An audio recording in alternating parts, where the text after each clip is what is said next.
Hey everybody, today we're going to be doing a tier list for races in the game of Absolvment. Now, I'm really doing this because in the community, I had a discussion with somebody making a tier list, and your tier list was horrible. And I'm trying to realize a lot of these people don't understand these certain characters and races in the game and how they interact with what you do. Now, I'm going to just rate these based off of my gameplay, how I played, how I've seen them play out. We're gonna go from there. Aranae, meta, bro. M1 builds do so much damage, it's insane. If we go over to what they do, just so we can get a base. Aranae, first of all, they have a ability that lets them root enemies for 5 seconds. Insane, and that damage scales off of your physical damage. I want to say that's 10% attack speed plus 2.5% critical strike chance. Poison, plague, and bleed effects deal 10% more damage, and backstabs deal 5% more damage. This 7.5% more damage you take, and this 20% longer stuns don't even matter when you're absolutely shredding through bosses' HP and absolutely just dog walking on your enemies. This gets so strong, especially when you get all the talents that boost your backstab damage, critical strike chance, your attack speed. Like when you get all the talents that build onto this, this becomes a walking monstrosity of just pure DPS. And I love it. I think it's one of the best. Now, going on to Calvar, Calvar's meta. People that say it's not, do not understand this character. This character gives you so much extra HP, and it does something for you that no other race does. It gives you instant health regeneration. Look at this. You cannot die from environmental effects, but you can still be damaged by them. Heal 10% of your max health when killing enemies. See, this self-destruct, this is whatever. You're never going to use this, never do use this. I don't like it. I think it's a bad skill. But this is all you need to read to understand why this is the best. You cannot heal with this build. You cannot use healing spells. You cannot. Eating doesn't heal you. But it's okay. You start with 33% more health, and all your maximum health is increased by 15%.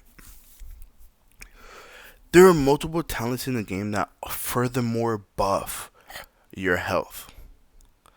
But at the end of the day, no matter what other race you pick, you will have more health per health talent that you take than any other build. If you have 100 health on Harmonite or Void Touch, you have 115 health on this build. If you have 500 health in that, then you're gonna have what, like 575 health in here. Like that's it. It's scaled. 50% is a lot, and that's not mentioning taking on talents. And you heal 10% of your health every time an enemy dies. This doesn't do it justice. Every time an enemy dies. If you're playing tank and you're just drawing aggro, pulling enemies, taking the hits, making sure your team doesn't die, every single time your team kills an enemy, no matter where they are on the field, you gain 10% of your health back. Let me tell you like this: if you had 1,000 health, enemies will have to take 100 health from you before your DPS can kill one enemy, which they won't. If you're building armor, health, and you have mana shield, and you're taking talents that reduce damage, and you're using skills and going down your soul tree that reduces damage, you will never die again. And that's why this race is so good. You're able to basically be a tank in the sense of pulling enemies, aggro, and survivability. This is the number one survivable race, and hands down, I think it's the best. Nobody will ever change my mind on that. I don't think it will. Now we're going on to the next one. We're gonna go on to Craig. Craig is good. I think Craig is a safe second option to Calvar. I mean, as we go look at the specs, it's basically like a weaker Calvar, but there's nothing wrong with that. It's decent. Where is it at? Where is it? Craig, right here. You can. His skills alright. You charge forward, deal 15 damage, and slam into an object or enemy. And if you slam into an enemy, you push him away. It's a good skill. It's decent. Being stunned twice within 10-second period will cause you to enrage, removing all temporary debuffs, giving you 10% additional damage per second. This is a really good build right here if you want to mix M1 damage with health, with being a tank. If you want to go something like a bruiser build, this is what you would go, because you can mix what you do, the damage you do, with your 12.5% max health. This is a really good second option, but this is gonna fall more along the lines of a bruiser. Really, really good. Really, really good. I like it. I wouldn't say it's better than Craig. Craig is the best tank in the game. Facade. Facade has me. I don't know about it. I'm not a believer. I'm not a believer. If you go over the Facade, all buff durations from support skills are increased by 50%. Enemies are slightly less likely to spot you. 10% max mana, 5% healing effectiveness. But you have 10% max health, cooldowns are 10% longer. Okay, the reason why I don't rate this super high is because, well, yes, support skills and things, they're nice, but if it was me, I'd rather be running a team of 4 DPS and 1 tank. Because if you do your job properly as a tank and you get, let's say, Persecution, the holy skill, your DPS will not take damage. If you play the game right, your DPS won't take damage ever, and you'll shred through bosses. And at the end of the day, I'm a firm believer that every build, no matter who you are, should have lesser heal on it, just in case it's like an emergency. Or if you're playing water, have healing waters. There's so many ways for you to fit at least one healing thing into your builds as a DPS, just to have it just in case. That I feel like a build that only gives you rewards for healing, or doing support skills, when you can, all the other builds reward you for doing more damage, I don't feel like it's great. If you take consecutive hits of the same elements, will cause you to form resistance up to 50% of the attack. Taking damage for a new element, you would take 20% more damage. Like that right there, it's good. It's good. You gain resistance to one element. When you take another hit from another element, 20% more damage. It's a kind of just a trade off. You get really tanky, you can take a lot of damage, and you get hit with something else. It's a trade off. But like I said, this can work because you could. It's buff right here. You can take another race's innate skill. This yellow part, you could take it from somebody else. And if it's not nobody there, it's a randomized. You know what? For the sake of it, I'll move it up. You know what? It could be good in the right hands, right players. It'd be really good. Like I said, I don't run with healers because they're not needed when I'm playing tank. But for certain lineups and things people do, it could be very, very helpful. If you're trying to play like a healer build, something along the lines of that, this would be a good option right there. This is a good healer, buff, support focused role. Now we're going in front of one of, if not the best skill, basically mage caster. It gives you a buff to almost every mage skill you could want. If you go look at it over here,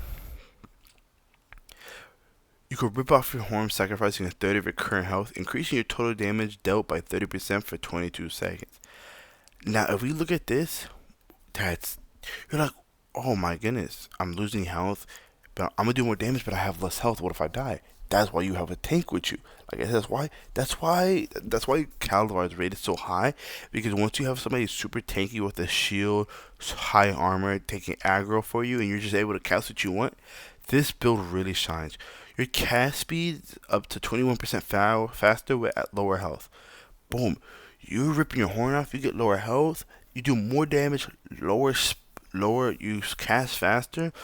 All spells cost 9% less.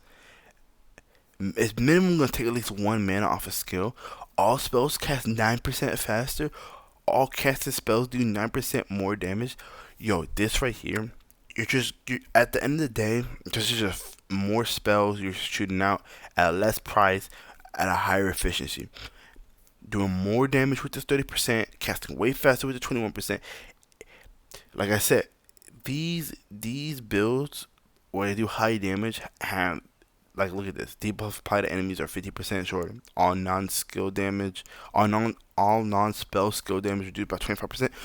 Nobody cares when you're casting out spells are doing thousands of damage in the high end, and you're just casting them out because your tank is taking all the aggro, and you can just do whatever you want. You understand? Like that's just how good this build is. Gallium. I think this one's decent. I really don't like this race at all. And let me tell you why. I don't like it. And I'll never understand why people play this. Basically, your stuns apply to 25% shorter. All former dot damage reduced by 10%. Post consumables last 20% longer. When you're struck by an enemy, your regeneration is increased by 15% for 3 seconds. The regeneration increase, you're never going to notice it. And let me tell you why. You're never going to notice it because your regeneration in combat is almost non-existent. So you're never going to notice that ever. When your slime is activated, all enemies that melee strike you will be temporarily disarmed. They can still cast spells. They can still hit you with their fist. Like if you're building if you're building a DPS, their fists are still gonna do good damage to you, dude. And some enemies use fists and still do great damage. Like enemies take 5% more damage. You and walk 50% slower for 2 seconds when you hit them with your weapon's attack. This is a stackable. That 5% damage is nice, right? But you're kind of limited to weapon attacks and 1 damage. And that would be great, but you do 7.5% less damage. You take 10% more damage from all sources of frost and fire, which are some really common elements that a lot of like mobs use. You're gonna get hit with that a lot. Like frost is a whole, like I don't know how to stress it enough. This is like literally a glass cannon. The 5% more damage you deal with when you hit them with your M1 attack is basically nullified with the 7.5% damage. So no matter what, best case scenario, you're still gonna be doing like 2.5% less damage. You're just killing your damage. It feels like they're trying to make this like a tank where dot damage less, stuns are applied less, post consumers last 20% longer. But most times, if you're running with a good comp of people, like especially with my guild, we always run affixes where you can't use potions or consumables because we don't need to. We're not dependent on them because we do good damage. We run through the rooms. We're taking minimum to no damage because me, the tank, is taking all the damage. It's decent. I mean, there's no bad races per se, but I don't think it's great. Harmonite, better. I would put it at the top of good. No, I want to put it above great. Yeah, top of good, bottom of meta.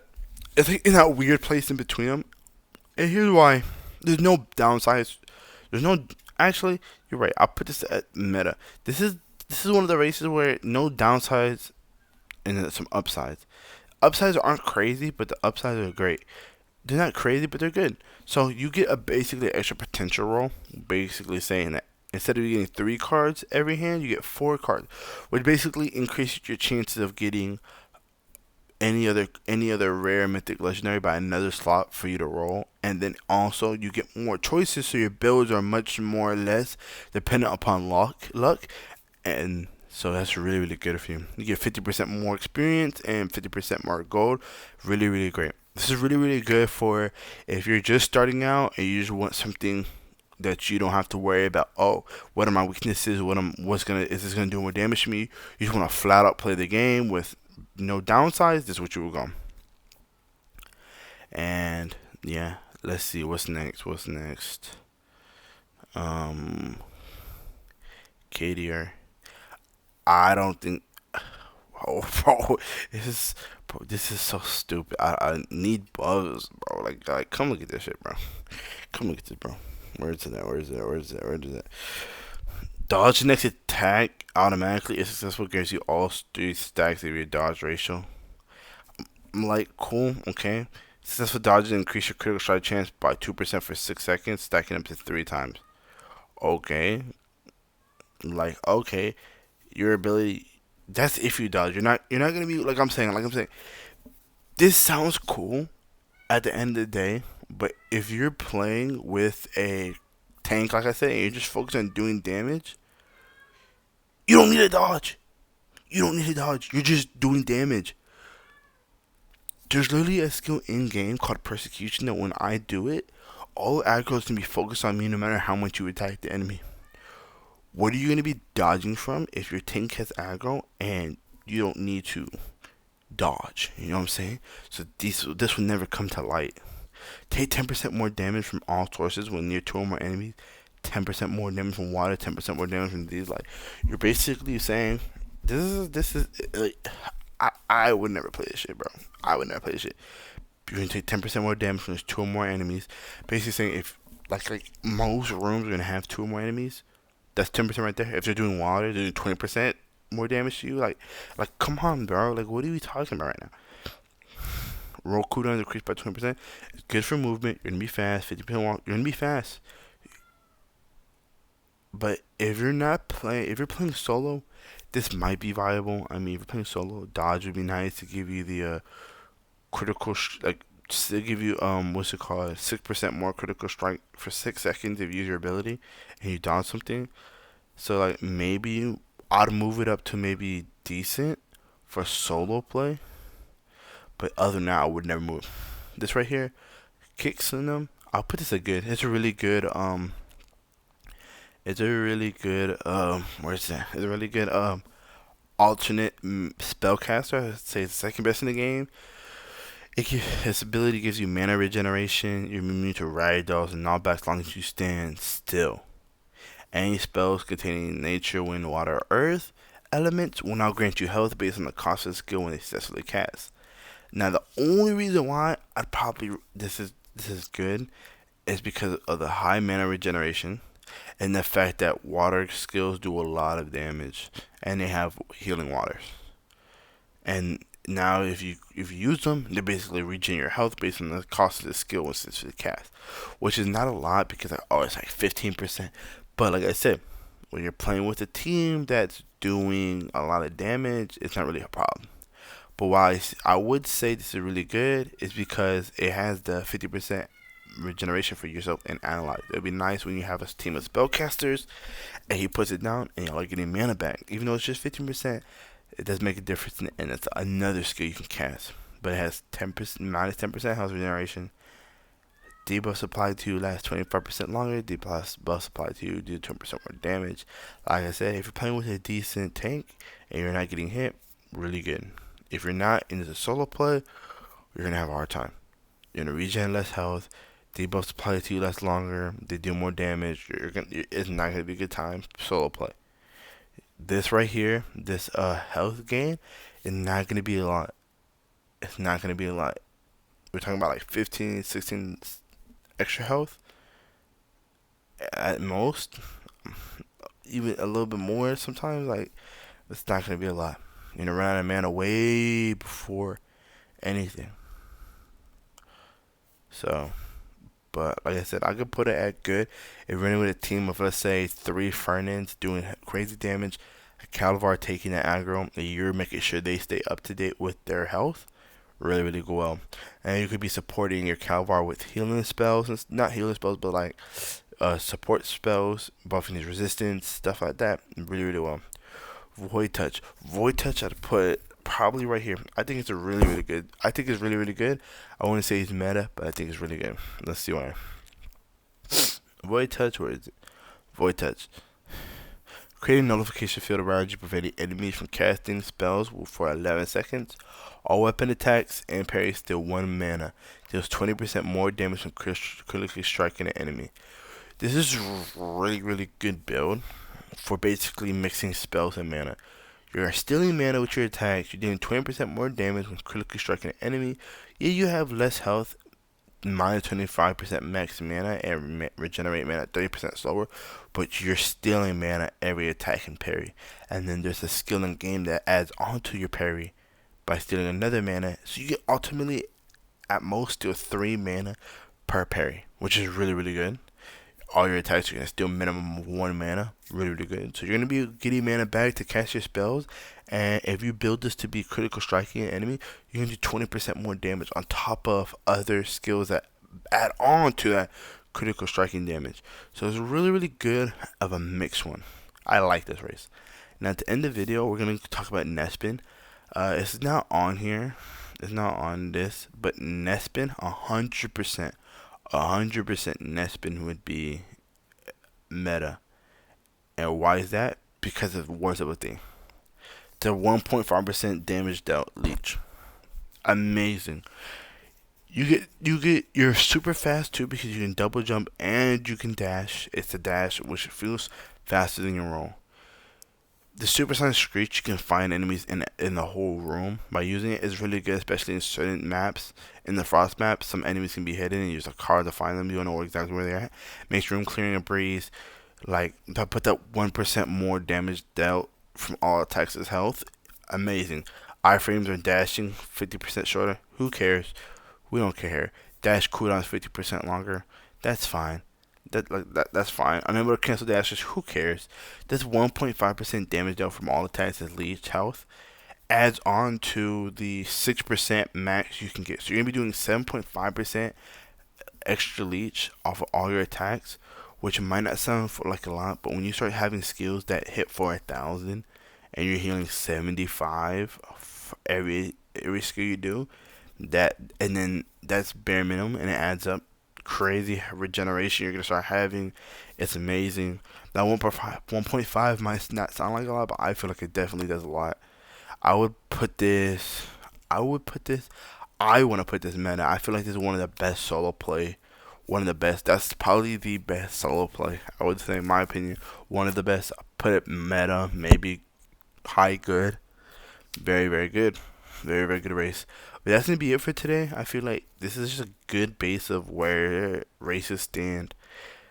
As you can see, my meta is just basically races that are fine tuned to do one thing really, really well and negates other things by letting you play off of your teammates.